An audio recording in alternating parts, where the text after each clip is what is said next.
as a person that just doesn't like to be out of the loop, I don't like to not know something.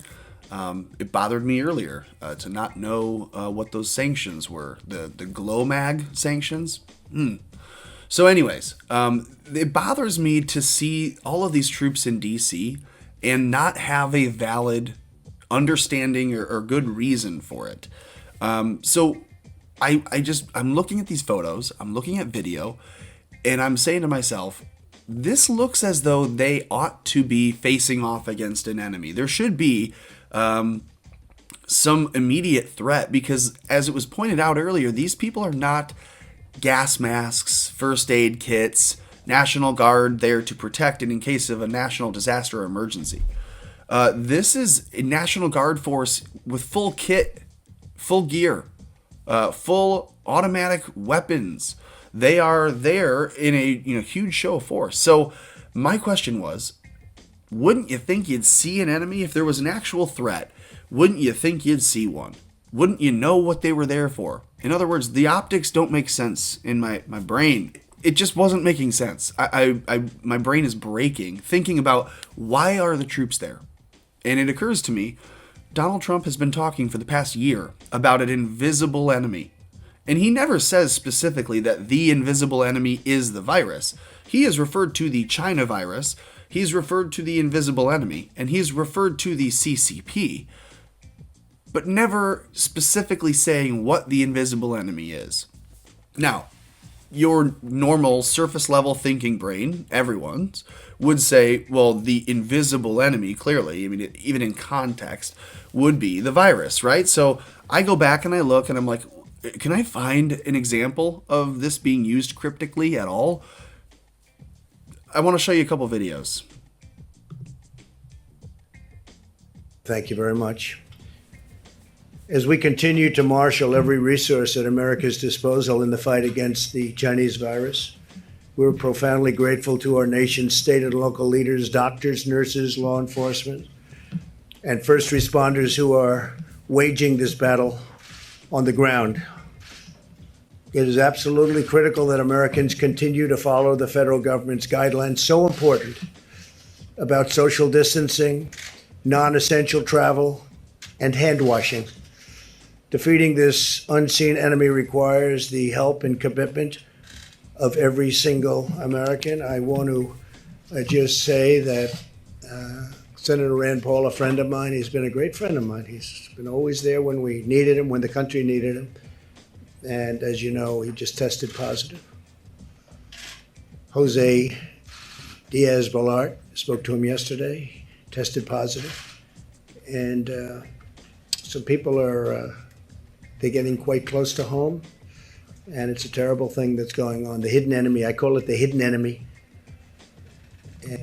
Okay, so should that not just put my mind at ease that Trump is calling the invisible enemy, the hidden enemy, this is the virus, right?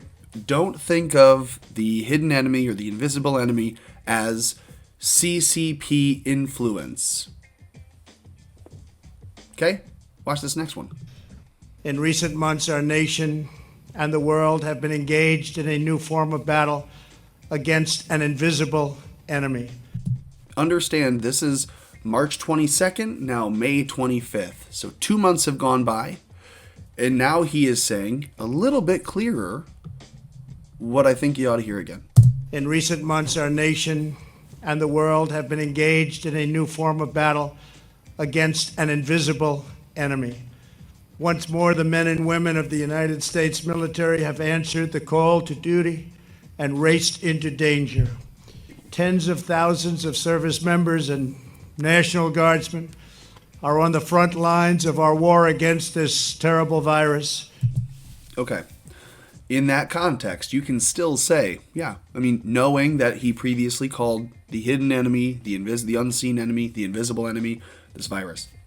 Now he's saying that this is a military boots on the ground, the people that are fighting against this virus. Okay. I can hear that, and again, the normal surface level, these are what the words are, so that is what he means. Direct thought and association, fine. But if you are reading back on history and you're reading speeches from people, that's how I try to look at these things. I try to look at this through like a historic lens. So every word is well chosen and carefully chosen. And only in time can you kind of zoom out and at the 50,000 foot view look and say, okay, well, on March 22nd, he was referring to this pandemic as an invisible enemy. And in May, he's referring to it as a military operation fighting against the invisible enemy from China, that it's a Chinese virus. So pay no mind to the guy in the fun tri-point behind him. This is of interest to me because I thought, okay, I'm finding incidents not just of Trump saying the invisible enemy, because we know that he said it. I didn't need to find that. I wanted to see if there was a ramp up in the rhetoric. And he's always railed against China, but has he said early on it was just a virus? Of course he did, right? And he was actually saying China did a nice job by telling us everything that they did. Was that a wink, wink, nudge, nudge because he knew they were lying? And so congratulate them on being open liars because we're going to prove them wrong later. And then we're going to be like, oh, we were so hurt. We even honored you for telling the truth. Now we know you lied to us. It's a lot better than accusing them of a lie right off the bat. Smart guy. So that was my first thought is the rhetoric ramping up? Well, flash forward to now. One more thing. This isn't just me saying this. The Guardian and others, they're jumping on this to mock the president when he said this initially, that the invisible enemy makes him a wartime president. Again, though, they don't think of this as someone with a historic perspective because they're just the day-to-day, hour-to-hour, can I get a view, can I get a click, can I get a like, can I get a comment, something like that from the media. I just want to look at this from a critical perspective of how will history judge this? All of his speeches are recorded, and people are going to look back and say, why was he so hated? Why, if the media says he's hated, can you explain why he is so hated? Well, they can't because they'll look at his tweets.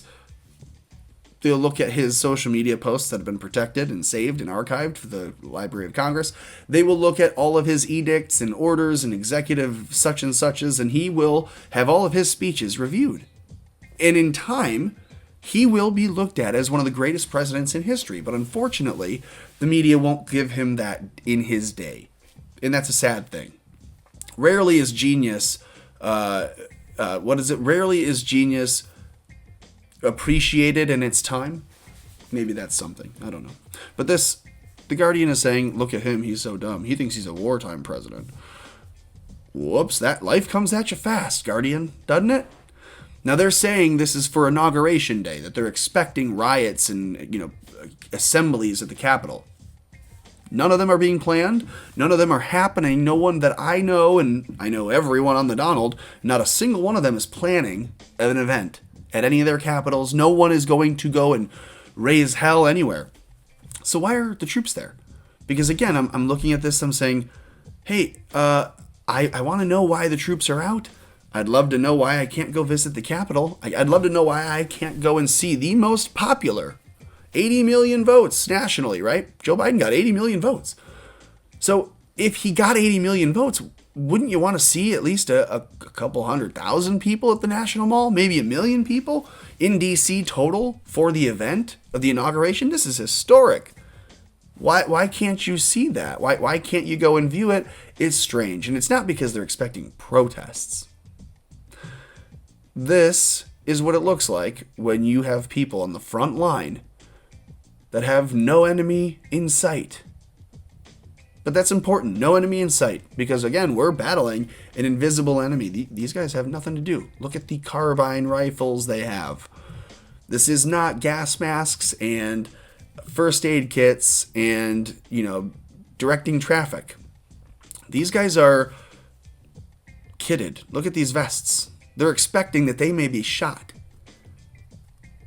Not by protesters, by the way. Just to put this on the record, when I say that, I'm referring to the fact that they're wearing bulletproof vests, and you don't put one of those on unless you expect to be shot at, or that it's possible. Here, the Reuters group. God, you gotta love them.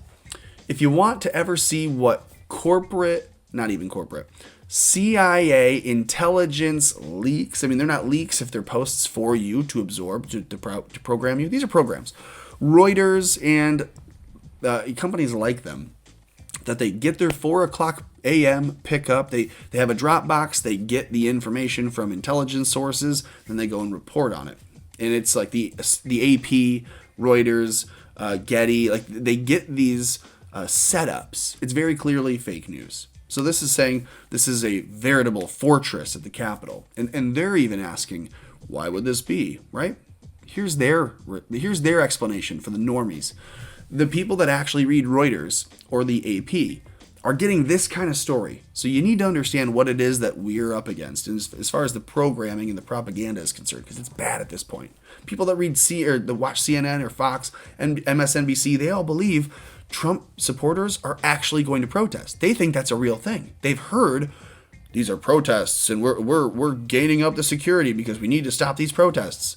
They never once proved that these protests are real. They're not asking people, why are you going to go protest? And they're telling you, here's why I am protesting, because that's not real. The president said don't do it.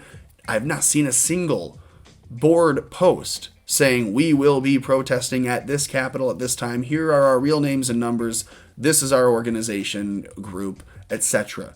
You have fake things created, fake posts, no one claims it. There's a poster that no one claims. There's a poster that was made by a Black Lives Matter person using their same template, but just put Trump stuff in it. It looks like communist propaganda, by the way. Here is Reuters. They say the FBI warned police agencies of possible armed demonstrations outside all 50 states. So the police, the people that are local, the people that have boots on the ground and an ear to it, they don't hear that there's going to be protests. But the FBI says, hey, you guys, we know there's going to be protests in your city. Shouldn't that suggest to you that, if anything, it's not locally planned, but that it's somewhere orchestrated at a higher level? Like the FBI, for instance? They say, starting Saturday through President-elect Joe Biden's inauguration on January 20, fueled by supporters of President Donald Trump who believe his false claims of electoral fraud. Those claims that have never been refuted, just ignored.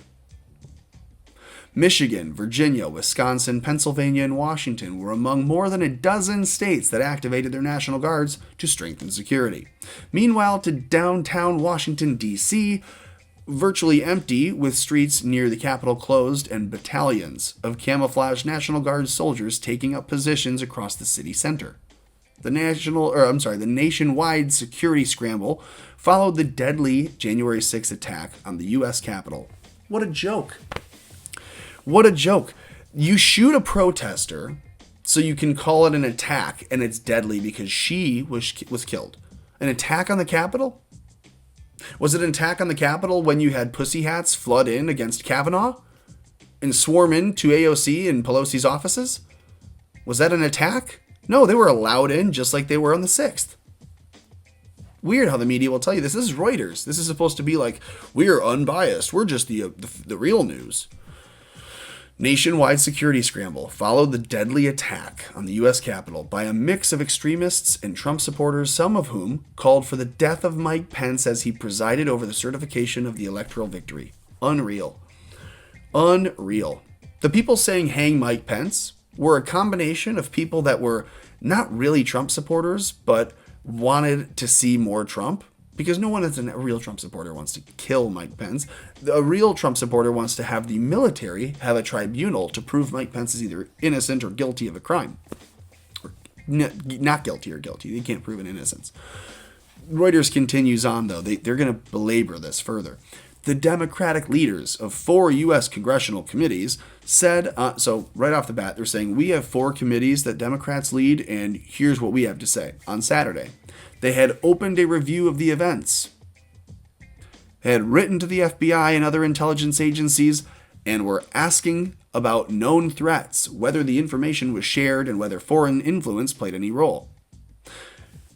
Call me crazy, but if the 4 Democrat leaders of those committees were the ones setting it up, and the FBI will not release information, even under a FOIA request, because It's personally and professionally embarrassing to these people.